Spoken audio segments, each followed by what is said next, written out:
Alpha babe. I've sent the money, Jari. Have you seen the alert? You know what? Maybe the network shall. Once you see the alert, just come instantly. I'm at home. I'm at home. Come. I've sent the money. Oh yeah, no problem. I'll be expecting you. No problem.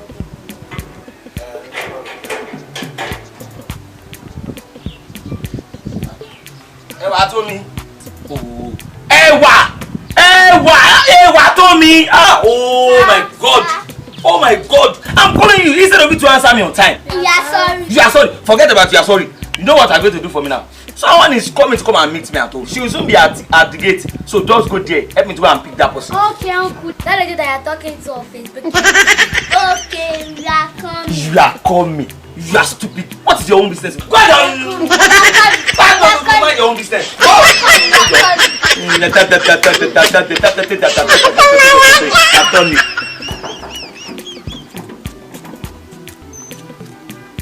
Good afternoon, my dear. Chai! Hey!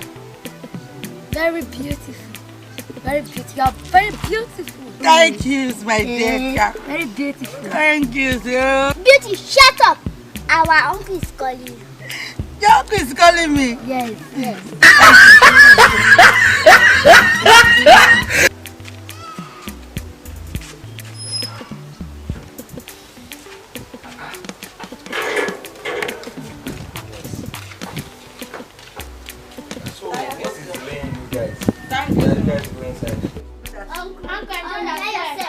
Thank you.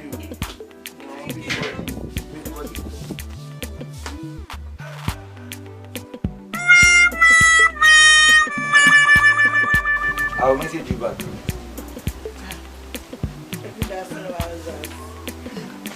It's me, oh. It's me, you call it. So now me go send message for Facebook say I need my husband, yo. I need my husband, yo.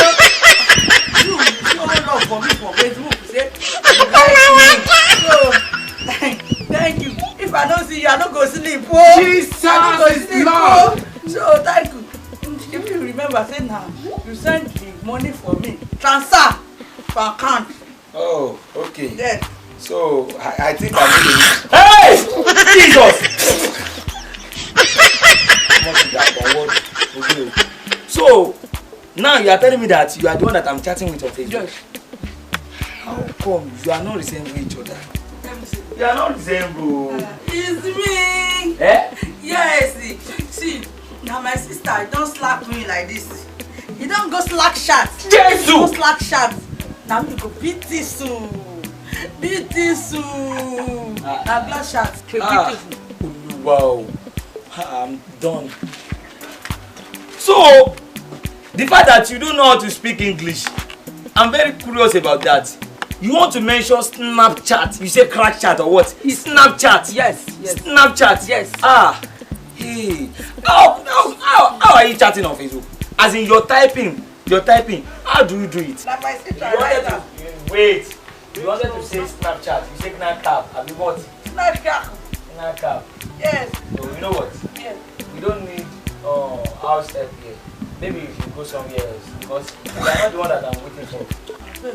If you don't lost me again, I will die, yo. Hey, I will not sleep forever. If you don't lost me again, I will die, yo. Hey, I will not sleep. Because if I sleep, I go see you for dream, I go see if I sleep, I see you for dream, Don't worry. I know what to do. If you don't want to leave here, I know what to do. So why are you laughing?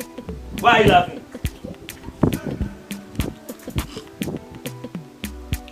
Hello?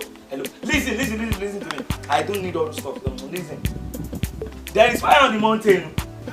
Wo, ìkọ̀kọ̀ ń ṣẹlẹ̀ nílé wa nísìn. Ó dẹ̀ terrible gan. So, mo need àwọn soldiers yẹn tó ti yẹ. Mo need láti wá drag woman kan kúrò mi báyìí. Imagine, àgbàlagbà sọ pé òun ìyàwó Facebook orí burúkú kan. Come and drive her. I need them. Need gbogbo tó ń bá mi sọ yẹn mọ́. Good. Ó dà bẹ́ẹ̀ yẹn, ó ti ń bọ̀. So, ó yá. Oh, better still. Ewa! Busy. Oh, yeah, let us come and drag this woman. No. She is your wife. Your wife for what? Come and carry her, John. Carry her. You great.